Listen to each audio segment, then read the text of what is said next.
And we have Ben Sasse now from Nebraska. He's running for an open U.S. Senate seat. This guy is dirt strong, a constitutionalist. If he would have, if the GOP wouldn't have destroyed all the other constitutionalists, we would have had more races like this one, I believe. He is now up 20 points. They're not even taking polls anymore. It's just like, I mean, why waste the money on the polls? Ben is with us now. Hi, Ben. How are you? Hello, Glenn. Good to be on. I hope my wife's not listening, because when you refer to me as something you need to get out of the system, I think she'd just call in and scream, amen. How are you guys doing as a family? Because it looks like, I mean, you never know, because it all depends on who goes out and vote. And if everybody thinks that you're going to win, then they may not go out and vote. But the idea of now being the guy who's going into the lion's den, how is that sitting with you and the family? You know, we have been blessed this year. We are nearly out of our voices, having lived 13 months off a campaign bus together, doing town halls all day, every day. So we're tired, but we've just had a blast. Our kids are 13, 10, and 3, and they've gotten to see every nook and cranny of 93 counties in the state, but also every subsector of agriculture. And they've just, it's been an encouraging learning experience for us. So we're doing really well. How's that affected the kids? We live a mile from where I grew up in the eastern part of the state. For your listeners in Nebraska, they know that that's the row cropping part of the state. So we live near cornfields and bean fields. Central and western Nebraska are largely becoming cattle country. Nebraska is the largest cattle state in the union now. And my 13-year-old daughter regularly jokes that we've spent so much time with ranchers this year, she thinks she could deliver a breech calf. So it's been great. All right, let me give you a couple of hypotheticals here. The president needs to fill Eric Holder's attorney general spot. He nominates somebody you think is qualified, but not someone you think actually believes in the Constitution. Do you vote to confirm, seeing your duty as simple advising consent, or do you vote against someone you don't feel is qualified to be the chief law enforcement officer in the land? Yeah, I mean, the oath of office is to uphold and defend the Constitution against enemies, foreign and domestic. So in your hypothetical, somebody who doesn't believe in the Constitution as actually written is not the right guy to be enforcing the laws. We need a constitutional recovery in this country. We only have, according to a recent Pew poll, only 36% of the electorate even knows we have 3 branches of government. We've got a crisis. The founders wouldn't think that a republic could persist in that kind of civic vacuum, and we need to be using every moment possible to help our folks understand what a glory the constitutional system is, and we need to pass it on. So no, you wouldn't confirm that guy. You're in another hypothetical. You're in the Senate, and the president is pressuring these states to not take and quarantine Ebola victims. He is, and this is happening now. You believe that, hypothetically speaking, you believe that we should stop the air travel even from West Africa, not necessarily to, but from West Africa without a quarantine. What do you do?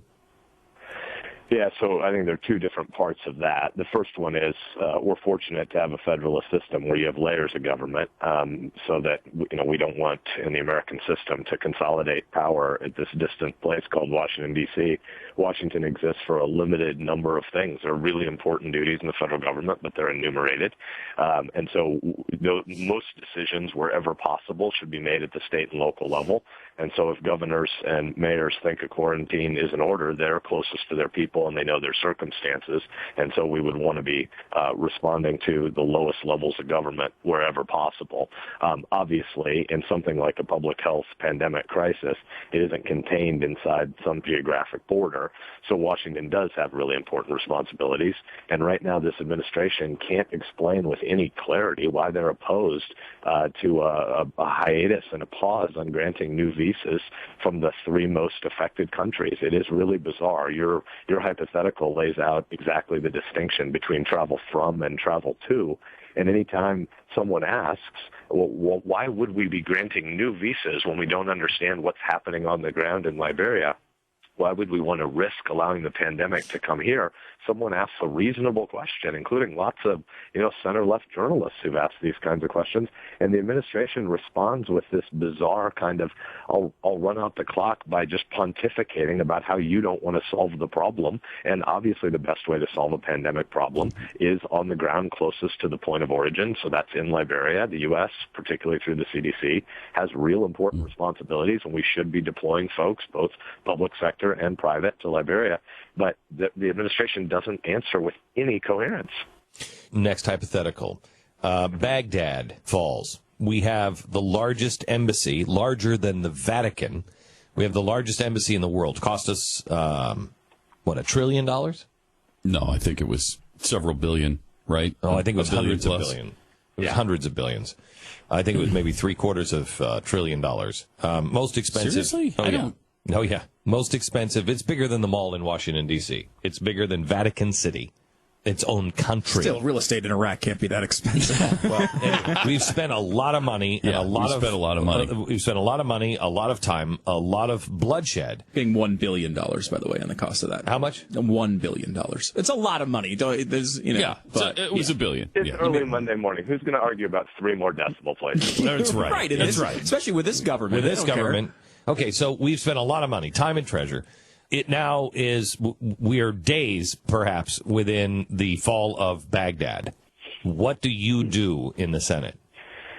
Well, here, I'm not ducking your question, but I just think our crisis is a lot bigger than that. So I'll back up one step. I think the crisis is we don't have any coherence about what the medium and long-term U.S. national security and foreign policy objectives are in the Middle East.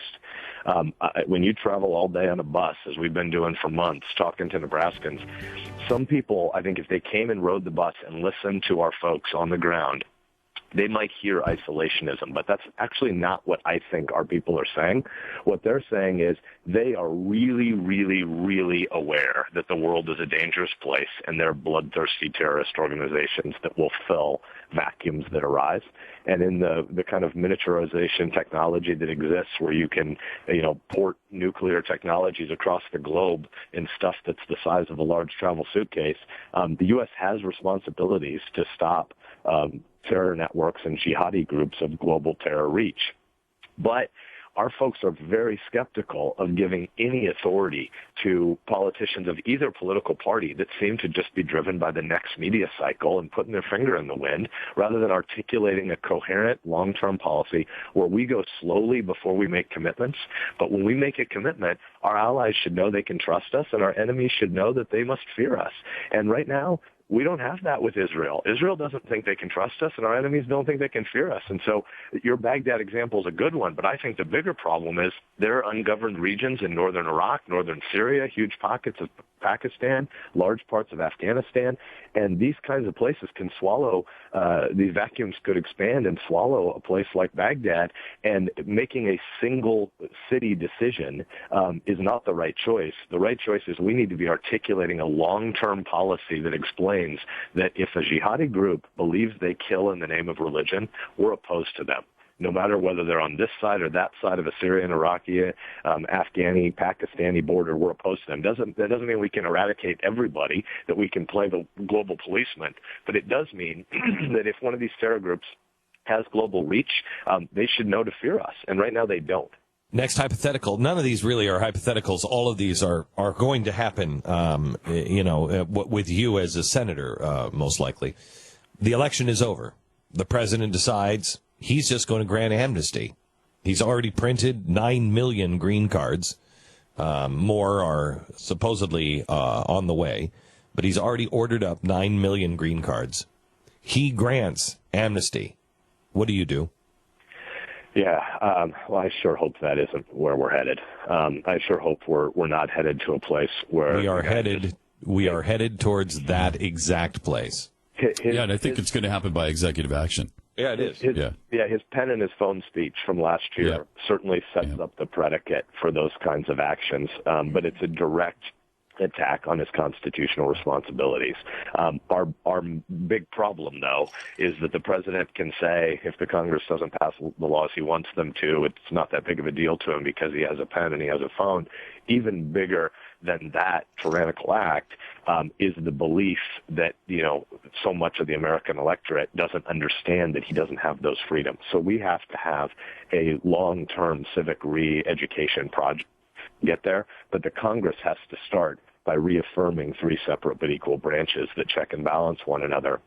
And the power of the purse, powers of oversight as well, but the power of the purse is what really gives that any teeth, need to begin by only funding those parts of agencies that actually have the authority to do that. So the president can't do what you're proposing, but executive branch officials also can't execute those kinds of edicts if they don't have funds to do it. And so we need to be sure that we start to bring the American people along at moving step by step incrementally to funding those parts of executive agencies that are aligned with the missions of legislation that actually gave them the authority to act. According to one recent study, only about a third of all the activities of the EPA actually have any legislative authorization. They just use the rulemaking process to make up law now. And that's a crisis. But the bigger crisis is that the public doesn't understand it. Where's your support coming from? Because you're very, very clear on who you are. The GOP would say you're an extremist. The GOP is not going your way. They're saying that people with your point of view is the reason why the GOP is in trouble, and yet you're one of the only senators that are running that have any real support and real runaway poll numbers. What do you attribute it to? We don't pay a ton of attention to the polls. You're right. There are some numbers out there that are pretty gaudy that we're in decent shape. I've never run for anything before. I'm a 42-year-old non-politician, so I won't believe it till the election's over. But we've been running hard in all 93 counties. Nobody's ever really, in the history of Nebraska politics, built a field structure in all 93 counties. We haven't just driven through. I've dormed in every county. We have a campaign in every county. I've done town halls in almost every county. And when you travel our 93 counties, our people believe great American stuff. They just draw that basic fundamental distinction that all Americans used to be able to draw between federal programs and bureaucracies and the meaning of America. They're not the same thing. Washington has some responsibilities, but America is a lot bigger than Washington's mandates and taxes and prohibitions. The meaning of America is neighbor helping neighbor. It's small business people and farmers and ranchers that build the future. It's what happens in the pew on Sunday morning. It's the motivation that has people want to put on the uniform and go serve to defend our freedoms and on to the next generation. But all of that is so much bigger than the small subset of America that is federal bureaucracies and mandates. And so when why do you talk about that, I don't, there's a danger of saying this in a way that sounds hubristic. I don't mean to do that, but my daughter, my 10-year-old, was on the bus with us one day, and there was a national political reporter riding with us, and she tried to frame up this question, and it had so many caveats at the front that it essentially said, the only people who must support you are right-wing crazy people who want to burn down the country, shut down the government. And she framed the question in a way that by the time it got to a question, there was nothing you could really say, because she had parsed everybody by gender and by race and by socioeconomic class and job type and whether they like green or red bicycles. And there was almost nothing left to say. And I just paused, and my daughter looked at her and she said, "Ma'am, we want all the votes." And what she was getting at is, I really believe that there are lots of sensible Democrats in Nebraska. I disagree with them on certain things about federal policy, but I should be able to agree with them about a larger constitutional structure that's skeptical of giving Washington too much power. And I feel like that's what's happening on the ground. He's going for a unanimous vote here, isn't he? Yeah, it's what he's trying to get a unanimous vote. This is unbelievable. Ben Sasse from Nebraska, running for an open U.S. Senate seat and running away with it, at least at this point. And we wish you all the best, Ben. We really do. God bless.